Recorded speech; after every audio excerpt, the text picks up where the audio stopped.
terrestre, corpo celestial, corpo glorificado.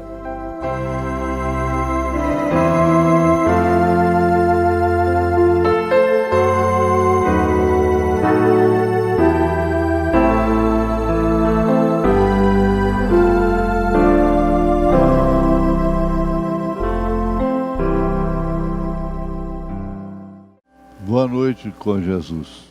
Nós estamos no lugar que deveríamos estar. Você deve sentir-se seguro e bem-aventurado e por isso feliz. Porque milhões no mundo dariam tudo para estar aqui, no seu lugar. Mas isso não é para quem quer. Não. É para quem Deus chama. É para quem Deus elege. Cada corpo ocupa um lugar no espaço. Essa é a física, não é? E você poderia estar em outro país nesta hora.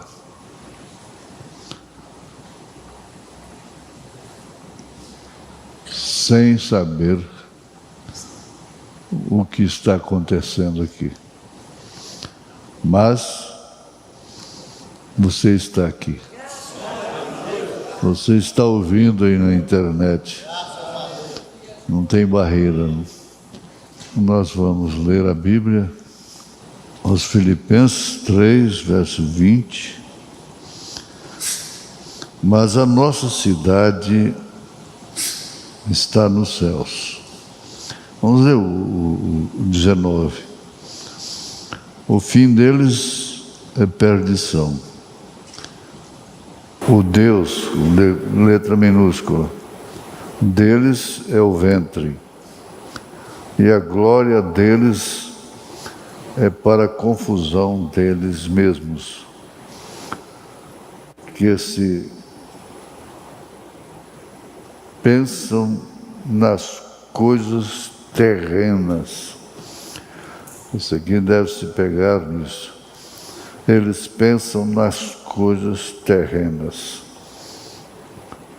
Pensam nas coisas terrenas. Mas a nossa cidade está nos céus, donde também esperamos o Salvador Jesus Cristo,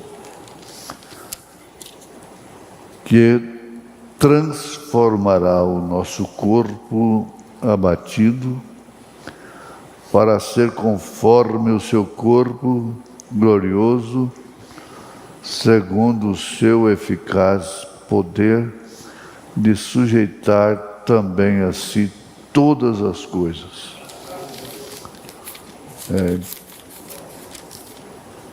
Filipenses 3, 20 e 21. Ó Deus, é a Tua graça que nos permite ouvir estas palavras. Eles pensam naquilo que é terreno, mas Paulo disse que nós pensamos no que é celestial, porquanto temos a graça de receber a mente de Cristo. Somente aqueles que conseguiram essa felicidade de ter a mente de Cristo é que pode pensar na nossa cidade, lá nos céus, na glória eterna, em nome de Jesus Cristo. E enquanto isso dependemos de perdão dos nossos pecados e gratidão pela cura divina, em nome de Jesus Cristo. Amém. Assentar.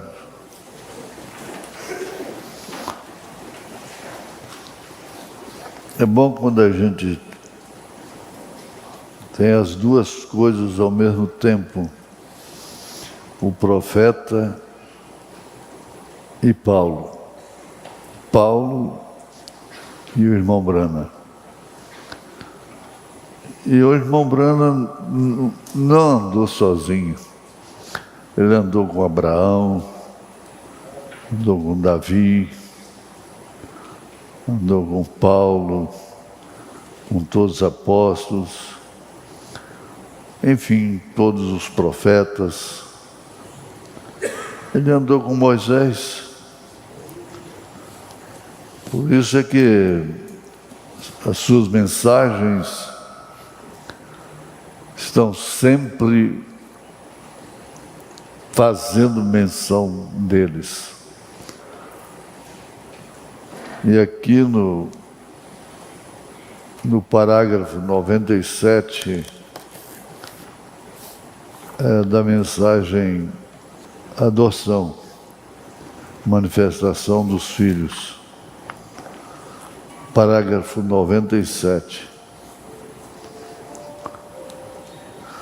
E Paulo disse: não apareceu exatamente com o tipo de corpo que teremos, mas sabemos que teremos um corpo como o dele. Olha a convicção. Mas sabemos que teremos um corpo como o dele. Isso quer dizer, um corpo com o poder de sujeitar a si todas as coisas. Para parar, assentar, pôr as mãos na cabeça e pensar, assimilar.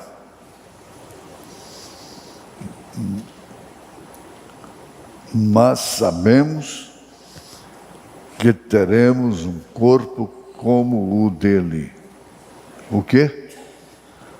Já teve ele alguma vez aquele corpo de teofania? Sim, Senhor. Sim, Senhor. Quando ele morreu, a Bíblia diz que ele, Jesus, é um pronome pessoal, ele. É um pronome pessoal outra vez. Ele foi ao inferno e pregou as almas que estavam aprisionadas. Deus levou o irmão Brana lá também. Como ele desceu lá e como ele fez isto, ele possuía o sentido do tato. Como ele desceu lá e como ele fez isto, ele possuía o sentido do tato, ele possuía o sentido da audição, ele sentia o sentido, tinha o sentido da fala, da voz. Ele pregou com aquele mesmo tipo de corpo que vi aqueles glorificados outra noite.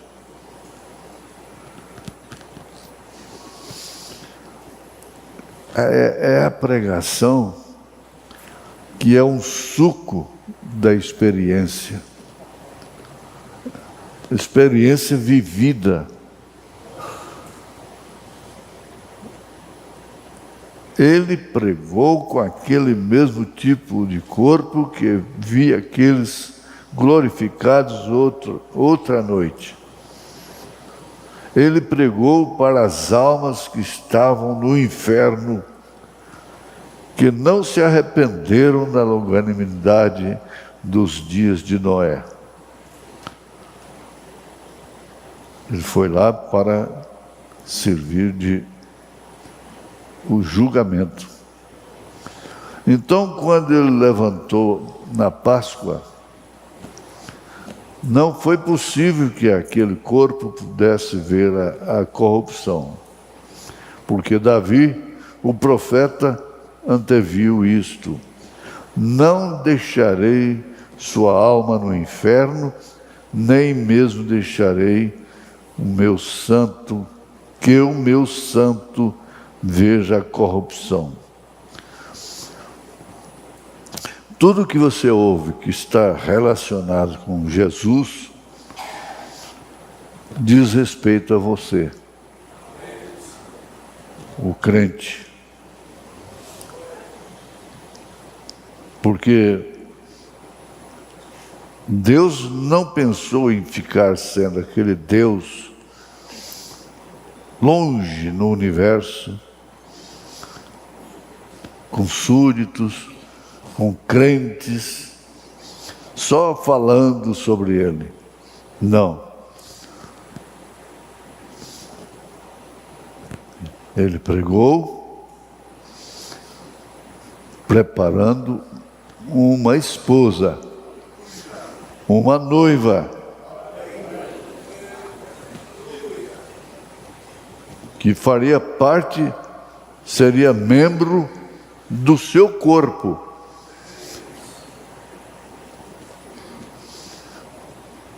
Minha carne descansará na esperança, porque Ele não deixará a minha alma no inferno, nem deixará que o meu santo veja a corrupção. Ele não se corrompeu na sepultura. E em 72 horas antes que a corrupção pudesse chegar, aquela teofania, aquele corpo que foi e pregou as almas que estavam em prisão, que não se arrependeram na longanimidade dos dias de Noé, levantou outra vez.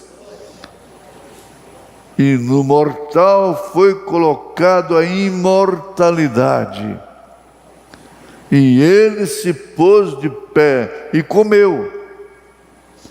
E ele nos disse que ele era um homem, aleluia. Ele assou peixe.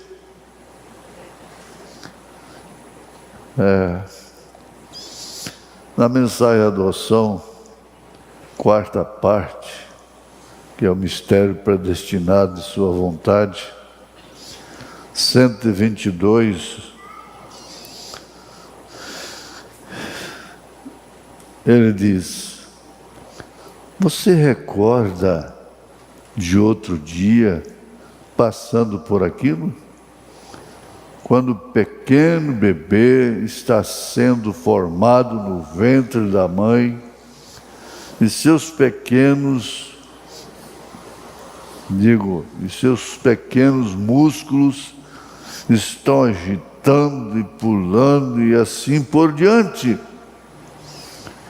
E logo que a mãe dá a luz ao bebê, e o bebê na terra, a primeira coisa, há um corpo espiritual para apanhar aquele pequeno corpo natural.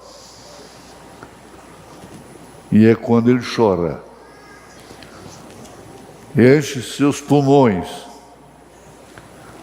Se isso não acontecer, ele está morto.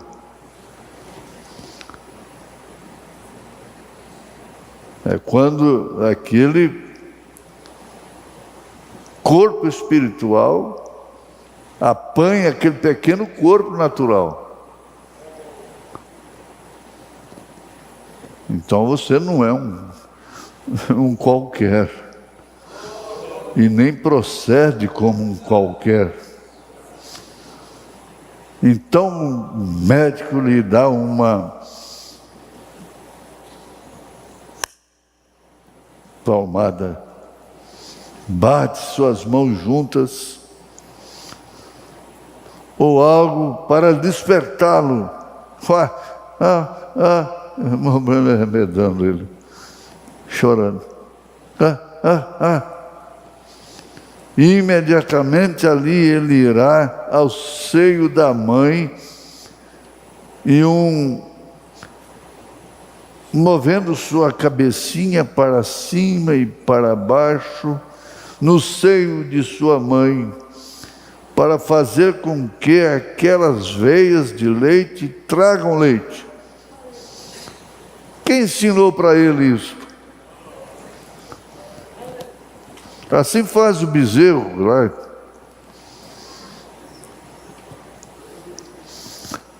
Quando este pequeno corpo natural chega na terra, há um corpo espiritual esperando por ele. Segundo os Coríntios, capítulo 5. Vou sempre repetindo para você guardar. Você ler. Segunda carta aos Coríntios, capítulo 5. Leia e você se inteirará mais de quem é você desde que nasceu. Quando este corpo natural chega na terra, há um corpo espiritual esperando por ele. E ali, em 2 Coríntios 5, diz: e quando ele se desfaz, quando ele desvanece esse corpo, então aí tem um corpo celestial. Ele não fica nu. Segundo as palavras de São Paulo, ele não fica nu. É revestido de corpo. E quando este corpo natural chega lá,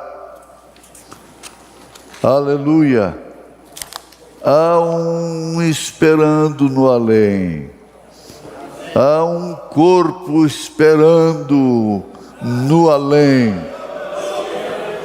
Nós simplesmente mudamos de um para outro. Você olha ali o seu filho, a sua filha, ou seu marido, sua esposa, estendida ali, e diz: morreu. Não, não morreu. Mudou de corpo. Mudou de corpo. Nós mudamos nossos lugares de habitar. Mudou de casa. Aleluia. E aí então, foi que ele chamou a irmã Hope. Ela já tinha partido. E ela veio. E chamou no poder da palavra e ela veio. Ela disse: querido, por que você me chamou? Você não sabe o que você prega. Você não tem noção do que você prega. Nós não temos noção, por mais que procuramos esclarecer através da mensagem da Bíblia Sagrada, a gente não tem a noção do que é aquilo. Este corpo mortal deve ser colocado na imortalidade. Este espiritual, este corruptível, é colocado em um incorruptível. Aí já é 1 Coríntios 15, a partir do verso 50. Você pode conferir. Mas isto não mudará sua aparência de maneira alguma. Então eu vou conhecer minha mãe. Você vai conhecer seus queridos. Está aqui. Mas isto não mudará sua aparência de maneira alguma.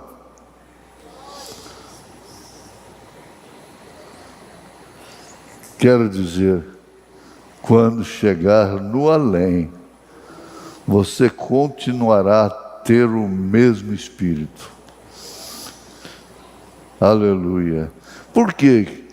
Que quando ele foi além da cortina do tempo, lá no quinto selo, ele conta isso detalhadamente. E as pessoas reconheciam-no, vindo ao seu encontro, dizendo: oh, meu precioso irmão Brana. Como é que ele sabia que era o irmão Brana? Oh, meu precioso irmão Brana. Oh, meu precioso irmão Brana. Mas com um detalhe. Aquele anjo que estava guiando além da cortina do tempo, mostrou a moça muito linda para ele. Isso foi várias. Ele disse: você a conheceu lá na terra? Ele disse: não. Pois é, aquela velhinha de 92 anos, ou 90 anos, que você conduziu a Cristo lá na terra. Aleluia. Você continuará a ter o mesmo Espírito. Aqui, Deus não muda o Espírito, Ele muda a alma. Mudando a alma, muda a natureza. Aquele corpo, aquele temperamento abrupto, nervoso, torna-se manso, paciente, humilde, não questiona,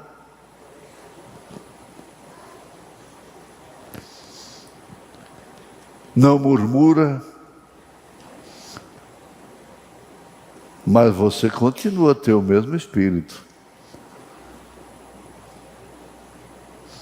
Agora você não, Cristo mistério em sua palavra, é revelado em sua palavra 25.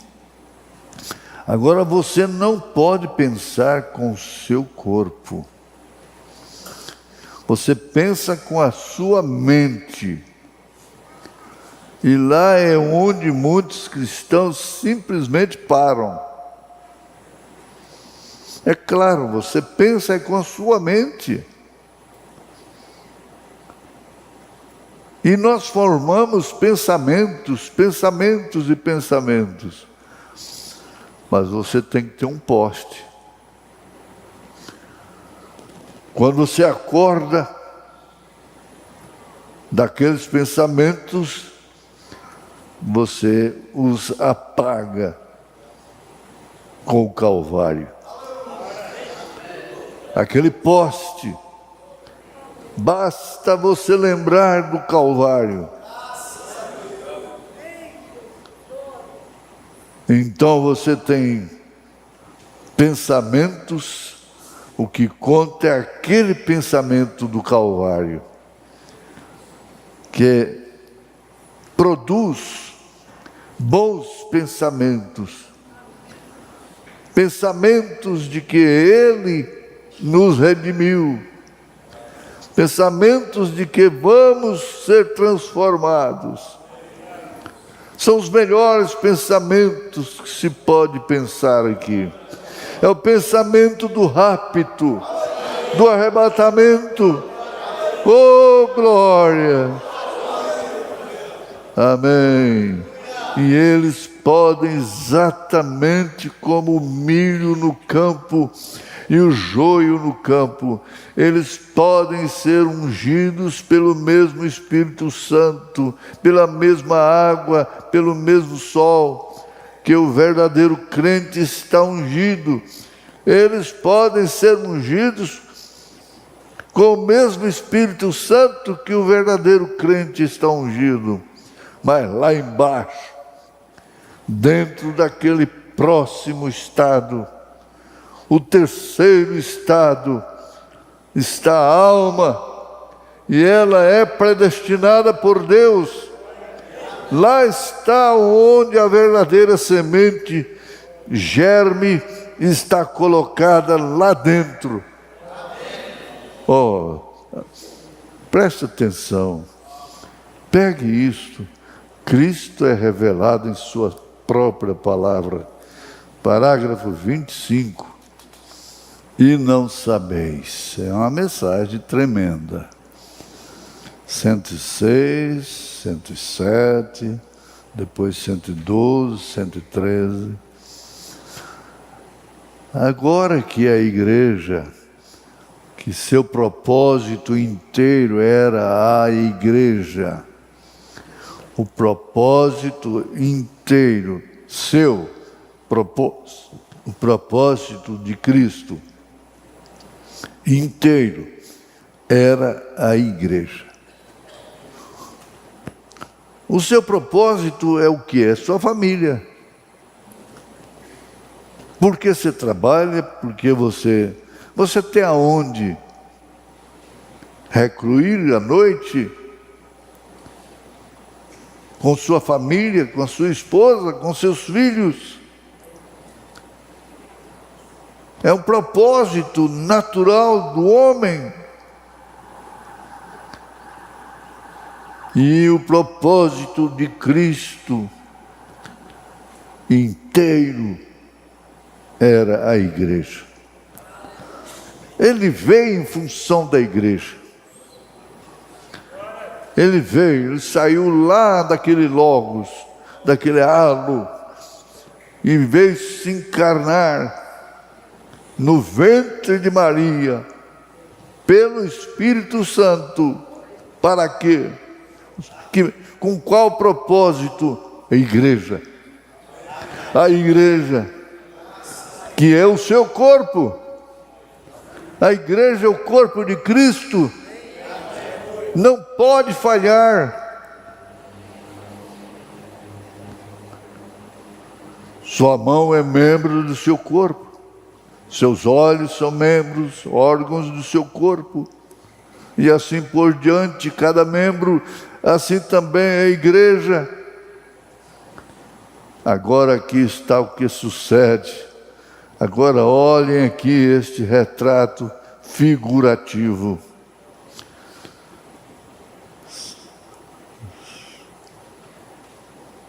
Este homem por fora é de carne.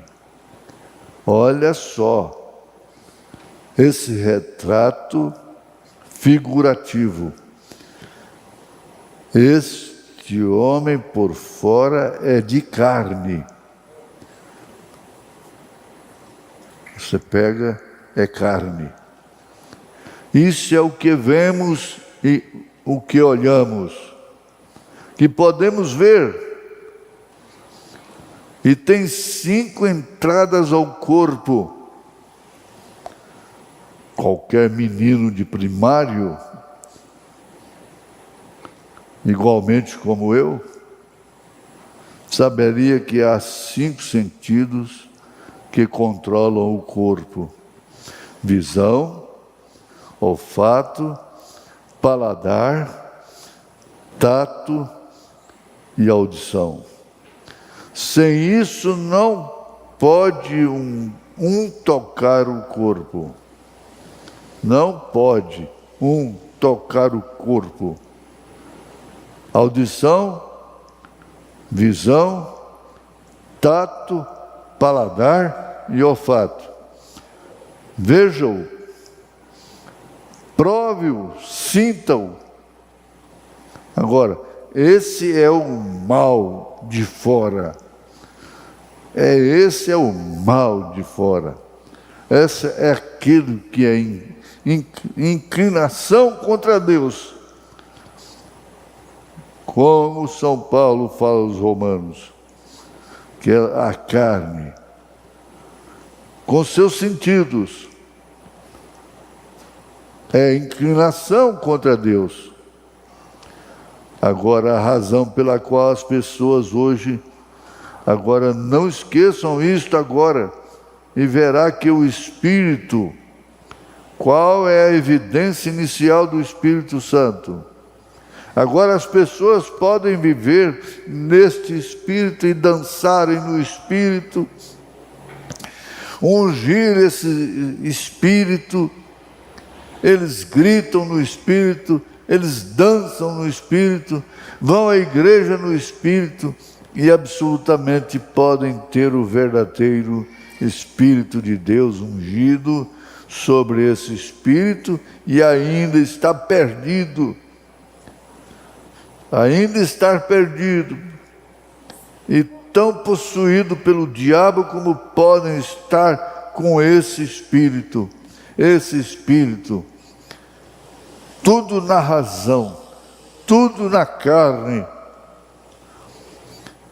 tudo nos sentidos. Olhem, é a razão que não podiam dizer a essa mulher que por shorts é incorreto. Não lhe podem dizer que cortar o cabelo é incorreto. Bem, veja onde estão os pentecostais.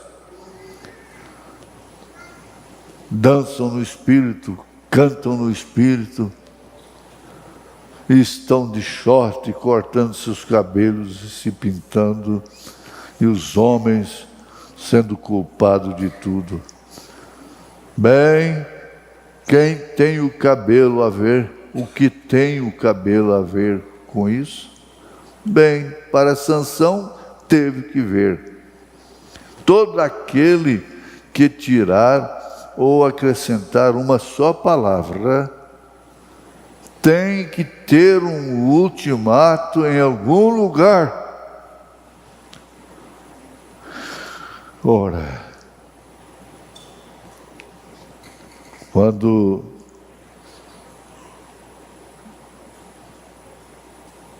esse corpo é discernido, quando os sentidos são discernidos pelo Espírito, você diz, o maior inimigo que eu conheço, e fala seu nome. O maior inimigo que eu conheço não é quem vive me difamando. O maior inimigo que eu conheço chama-se Joaquim Gonçalves. Ele disse, o maior inimigo que eu conheço chama-se William Branham. Paulo disse, miserável homem que sou. Isso é quando tem discernimento do que significa todas as reações somente nos sentidos. Visão, audição, paladar, tato, aquilo que vê.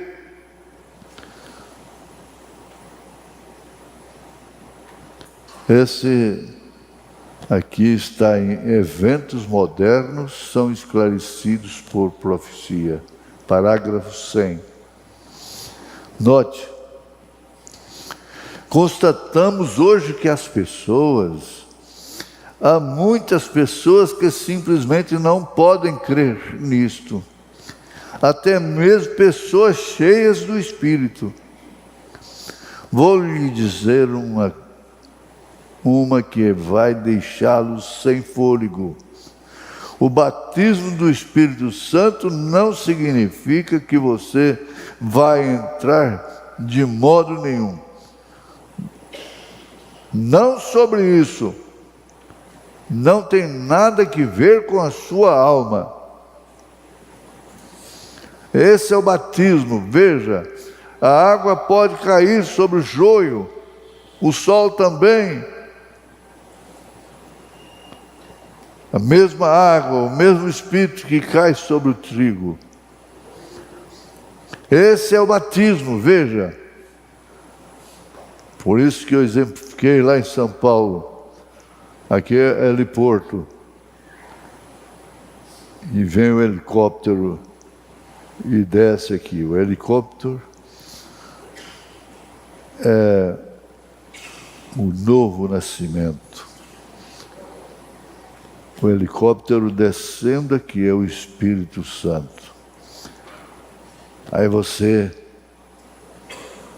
nasce de novo. Nasce de novo. Vou lhes dizer o que vai deixá-los sem fôlego. Ele falou isso. Não significa que você vai entrar de modo nenhum. Não sobre isso. Não tem nada que ver com sua alma. Esse é o batismo. Veja, aqui está a alma interior. Aqui dentro, que tem vir de Deus, que tem vir de Deus. Essa alma que vem lá de Deus é que é a eleição. A eleição desde antes da fundação do mundo. Mas então no exterior você tem 5 sentidos e 5 saídas, entradas para o seu fazer contato com o seu lar terrestre, com as pessoas. Esse é o exterior. O interior, você tem um espírito e aí dentro de você tem 5 saídas. Sua consciência e amor e assim por diante. 5 saídas para esse espírito. Lembre-se, nesse espírito você pode ser batizado com o genuíno Espírito de Deus e ainda assim estar perdido. É a alma que vive, que foi ordenada por Deus. Caso contrário, você vê, principalmente os pentecostais, estão descansados nisso, porque eles falam línguas, eles dizem que são batizados com o Espírito Santo, eles curam os enfermos, eles recebem as maravilhas. Não, a questão é a alma.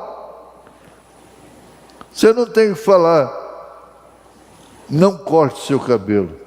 É sua alma que fala. Para a mulher, não vista short, ninguém tem que falar. Vista meio lá, meio cá, curto. Você não tem que falar, é sua alma que fala. Ninguém tem que falar para você, ninguém tem que ensinar. 1 João capítulo 5. Essa é a unção na alma. Não precisa de ninguém ensinar.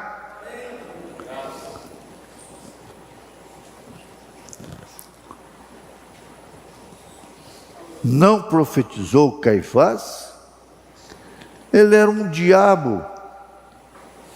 Eles estão descansados porque tem um espírito pentecostal, ou um espírito rebelde. Mas a alma pentecostal, aquela que vem lá do legítimo Pentecoste, lá do cenáculo, é diferente. Ninguém tem que mandar fazer nada. Ela sabe pelo interior, ela não sabe explicar. Caifás profetizou e ele era um diabo. Verificamos ali. E aqueles sacerdotes, aqueles grandes homens que deveriam ser os grandes líderes naqueles dias, com humildade e tudo mais, mas falharam em ver a própria palavra que eles liam e ensinavam, a palavra de Deus ser manifestada para eles. Eles falharam. Com toda a conduta que tinham. Isso é verdade. Todos eles criam no mesmo Deus. E todos eles adoravam Jeová. Veja o sacrifício de Balaão, 7 altares, o número perfeito de Deus, as 7 igrejas. Veja, 7 carneiros falando da vinda do Senhor. Fundamentalmente, Balaão estava com tudo. Ele era simplesmente tão fundamental quanto Moisés era. Mas veja você, não havia uma vindicação divina. Ali ambos eram profetas. Mas aqui está. Ele disse, você perde o fôlego, mas não se afoga. Porque você tem confiança na sua alma. É alma. É sua alma que traz você à igreja. É sua alma que te dá desejo de subir. O mundo não tem desejo do rapto. As virgenesses não têm desejo.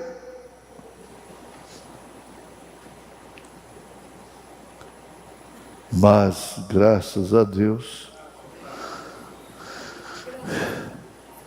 que aqui está uma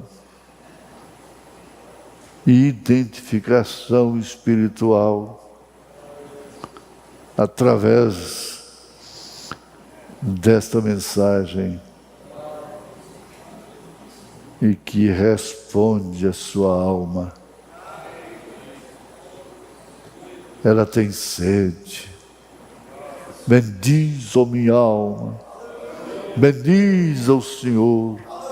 Não te esqueças de nenhum dos seus benefícios, pois é Ele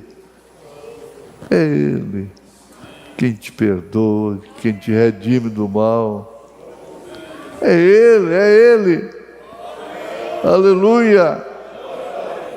Está falando a sua alma. Aleluia. Graças. Amém, Jesus. Se você pensar bem nisso, você vai viver mais seguro, mais segura. Em nome de Jesus Cristo. Amém. Aleluia.